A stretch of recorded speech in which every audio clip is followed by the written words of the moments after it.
தந்தை பெரியார் அவர்கள் 19/12/73 அன்று தியாகராய நகரில் தன்னுடைய இறுதி பேச்சாகவும் மரண சாசனமாகவும் பேசியதை இப்பொழுது நீங்கள் கேட்கலாம்.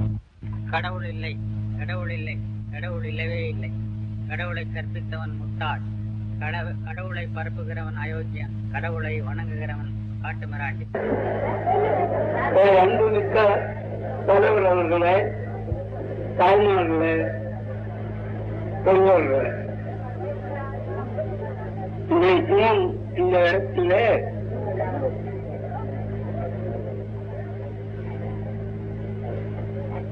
சமுதாய நீர் ஒழிப்பு சம்பந்தமாக சென்னையில் 10 நாட்களுக்கு முன்னால் நடந்த மகாநாட்டின் தீர்மானத்தை விளக்கவும் மற்றும் நம்முடைய கடமைகளை எடுத்து விளக்கவும் அதன்படி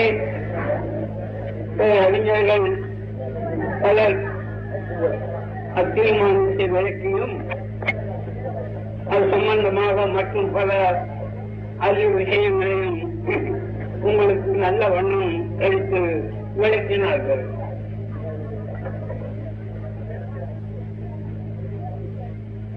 எல்லா விஷயங்களையும் நல்ல வண்ணம் விளக்கினார்கள். என்னையும் ஒரு முக்கிய பேச்சாளனாக இல்லை குறிப்பிடப்பட்டிருக்கிறபடியினாலே நானும் சில வார்த்தையை சொல்ல கடமைப்பட்டிருக்கிறேன்.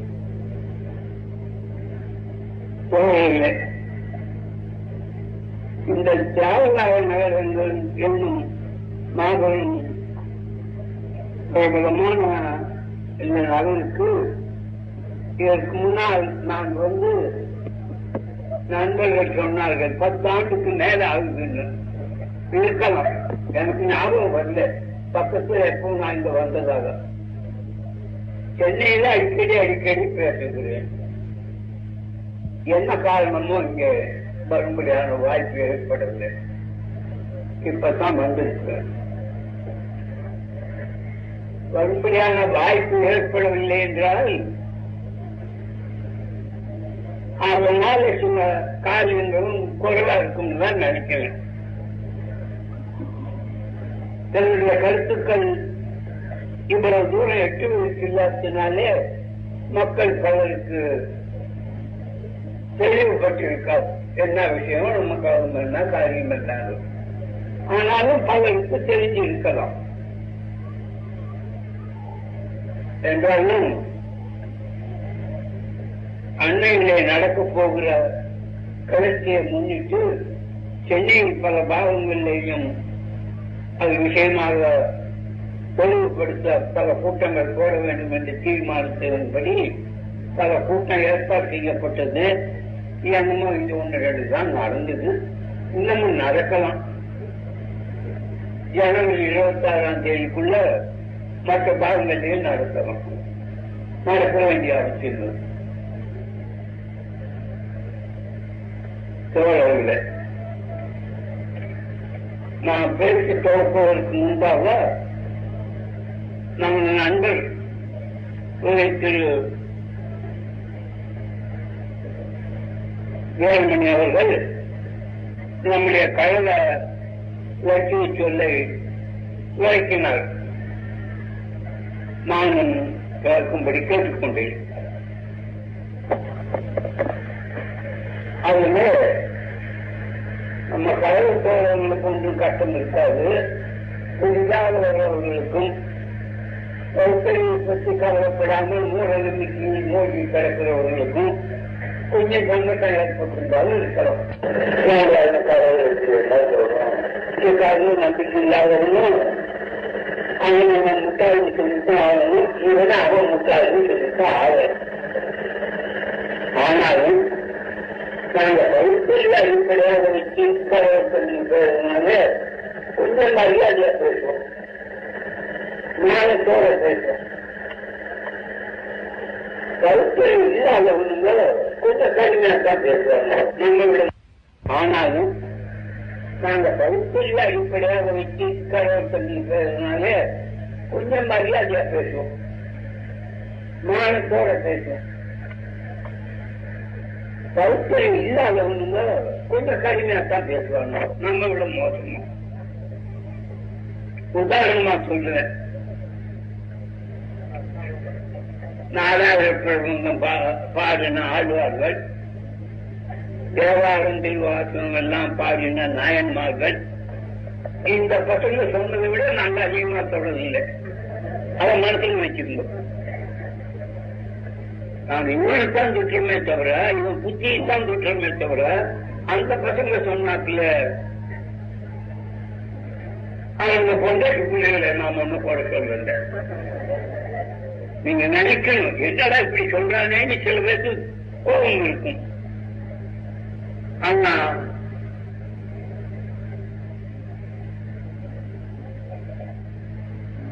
அவங்க 4000 பாடி இருக்கிறவன் கடவுள் இல்லைங்கிறவன் எல்லாம் கொல்ல வேணும், அதுதான் கடவுள் பக்தனுக்கு அடையாளம் அப்படின்னு அவன் பாடி இருக்கிறான். தேவாரம் பாடினவன் கடவுள் இல்லைங்கிறவன் பொண்டாட்டிக்கிட்டே தான் நான் படுக்கணும், கடவுளே எனக்கு அந்த வசதி பண்ணி கொடுன்னு கேட்டிருக்கிறோம்.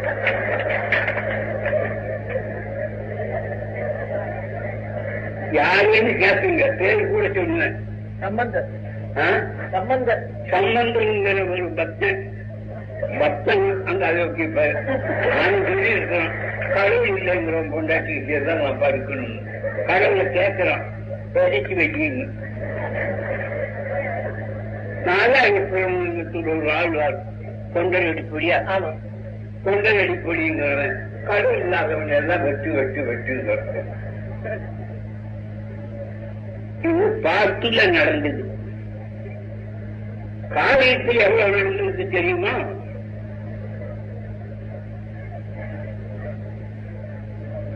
கடவுளை பற்றிய அறிவு கொண்டு ஆராய்ந்து பாருங்கடான்னு சொல்லி சிந்திங்கிறான்னு சொன்னான். அவளை பச்சையா கூட சொல்லல புத்தன். நம்பிடாதீங்க, சிந்திங்க. கடவுள் நம்பிக்கைக்கார பசங்க என்ன பண்ணாங்க, வெட்டுனாங்க. வெட்டி தலை ஒரு பக்கம் முண்ட ஒரு பக்கம் குவிச்சாங்க. அந்த வெட்டதும் குவிச்சதும் கோயிலாம் இன்னும் சுத்தமா இருக்கு. கல்லில் அடிச்சு வச்சிருக்கான். ஒருத்தன் காலை பிடிக்கலாம், ஒருத்தன் தலையை பிடிக்கலாம், ஒருத்தன் வெட்டுறான். இன்னொரு கூட்டம், சைவ கூட்டம், அயோக்கிய பசுங்க கூட்டம், அவன்ல கழுவத்தினாங்க. கடவுள் இல்லைன்னு சொன்னவங்க எல்லாம் கடவுள் நிறுத்தி நிர்மாணமாக்கி ஆசனத்துல விட்டு 3 தனக்கு மேல வர்றாப்புல கழுவத்தினாங்க. எத்தனை பேரு? 8000 பேரு. இன்னைக்கு அது உற்சவம் நடக்குது. தினமும் வருஷந்தோறும் புராணம் இருக்குது, சரித்திரம் இருக்கு. அதனாலே கடவுள் இருக்குன்னு சொல்ற அயோக்கிய பசங்களை போல நாங்க அவ்வளவு அசிங்கமா பேசல. முட்டாளும் அடையன்னு சொல்றோம். அது நாங்க ரிஜிவ் பண்ணுவோம். நாங்க ஜனங்களுக்கு புரியாததுனால என்னென்ன பசங்க இப்படி பேசுறாங்கன்னு நினைப்பீங்க. அது புரியாதுன்னு சொல்ல மாட்டேன். மானம் இல்லாத தன்மை. மக்கள் நண்பர்கள் எனக்கு முன்ன பேசினவர்கள் அவர்கள் ஆதாரங்களை எடுத்து காட்டினார்கள். நாங்கள் வாயில் சொல்லிட்டு போறோம். இந்த இப்பெல்லாம் அரசியல் இருக்கிற அயோக்கியர்கள் அரசியல் சட்டம் செய்கிற காலத்துல நம்ம என்ன தாசி மக்கள் தான் வேணும். இதுக்கு மேல என்ன வேணும்? கடவுள் நம்பிக்கைக்காரங்க அயோக்கிய பசங்க சொல்றது சட்டாளி இருக்காங்க. தமிழ்நாட்டில் உள்ள மக்கள் நம்ம வீரமணி சொன்னாப்புல கிறிஸ்தவன், முஸ்லீம், பார்சி தவிர மற்றவங்கெல்லாம் இந்து. இந்துவில 102 பசங்களா இருக்கிற பாப்பாங்க தவிர பாக்கி 98 சொல்ற பேர் 97 பேர் கேவியா மகனுங்க, பாப்பானுக்கு வப்பாக்கி மகனுங்க சட்டத்தில் எழுதி வச்சிருக்காங்க. இதுக்கெல்லாம் காரணம் என்ன? திருப்தி சொல்லாத காரணம், அவங்களை கண்டிக்காத காரணம். பாப்பா கண்டா வாப்பா தேவையாமாங்க எப்போ வந்தீங்க கேட்கணும். ஏன்டா அப்படி கேட்கல? நீ எழுதி வச்சடா என்ன தேவையாமகன்னு. நான் நிஜமா சொல்றேன், நீ தேவையாமகன். என்ன தப்பு? நம்ம பொண்ணுகிட்ட போய் சொல்லணும், அம்மா வரக்குமாறு எடுத்துக்கோ, இந்த அரசியல் சட்டத்தை எடுத்துக்கோ, தெருவில் வை, போடி சீர கட்டையில அதை போட்டு போட்டு. ஏமா அரசியல் சட்டத்தை விளக்கமா போடுற? அது எவ்வளவு அயோக்கிய பிரச்சனை. என்ன பாப்பாவுக்கு தேவையான அதிகம் இருக்கலாம், பின்ன என்ன அவனுக்கு கொஞ்சிட்டுவாங்க அப்படின்னு கேட்கணும். ஏன் இதெல்லாம் சொல்றேன்னா, இந்த மாதிரியான பதிலுக்கு பதிலான முறை நாங்க எடுக்காததுனால நாதி இல்லை நம்ம பத்தி பேசுறது, கேள்வி இல்லை நம்ம பத்தி பேசுறது. நாளைக்கு கூட நம்ம சிரிச்சுக்குவோம், அவன் நல்லா பேசணும், நல்லா பேசணும், அவளோடதான் நின்றுக்குவோம். பாப்பான் சொல்லணும், நேற்று பத்தியா நினைக்க அவன் என்னன்னு சொன்னான், அவன் என்ன பண்ண வேணும் கவலைப்படுவான். பொண்டாட்டிட்டு சொல்லிட்டு ஆடுவான், நமக்கு மாறி என்ன ஒண்ணுமே சிரிச்சிட்டு போயிடும். ஏன் சொல்றேன்னா, பழக்கத்தில் ஏன் ஜாதிங்கிறான், வேண்டாம்னா கோயிலுக்கு கொண்டு வர வேண்டாம், நீ வந்தா சாமி தீட்டா போகுண்டாங்கிறான். என்ன அர்த்தம்? கல்ல தொட்டா தீட்டாங்க, நம்ம எவ்வளவு தூச்சாதீங்கிறான். சாஸ்திரத்துல தெவிட மகனுங்கிறான், பாப்பானுக்கு பொண்ணவனுங்கிறான், சூத்தன் பொண்டாட்டிய கிடையாதுங்கிறான், சூத்தன் பாப்பானோட அப்பாச்சி மகன் இருக்கிறான், துப்பாக்கின்னு இருக்கிறான். யார் தெரிவிக்கிறான்? இன்னும் அதே மாதிரி பல ஆதாரங்கள் எத்தனை வருஷமா இருக்குது? 2000 வருஷமா இருக்கு. மேலேயே சொல்லலாம், நாசமா போகட்டும். சிவராஜ்யம் பரராஜ்யம், இதுல நம்ம தேவையானது சட்டத்தில் இருக்குது, அரசியல் சட்டத்தில் இருக்குது. அப்புறம் நமக்கு என்னதான் திடீர், நாம எப்பதான் மனுஷராகிறது, நாடு நம்ம நாடு, பாப்பாங்க நான் கொலைக்க வந்தவங்க. இந்த நிலையில் இருக்கிற இவ்வளவு பெரிய சமுதாயம் இந்த 1973 சட்டப்படி தேவையாமல் இருந்தா, சாஸ்திரப்படி தேவையாமல் இருந்தா, அனுபவத்தில் தீர்ந்த ஜாதி 4ஆம் ஜாதி தீண்டாத ஜாதி இருந்தா யாருன்னா இருக்கும் சரியாகும். வேற நாட்டா நம்ம பத்தி என்ன சொல்லுவோம்? நீ சொன்னோம், உலகத்திலே தமிழர் இருக்கிறது போல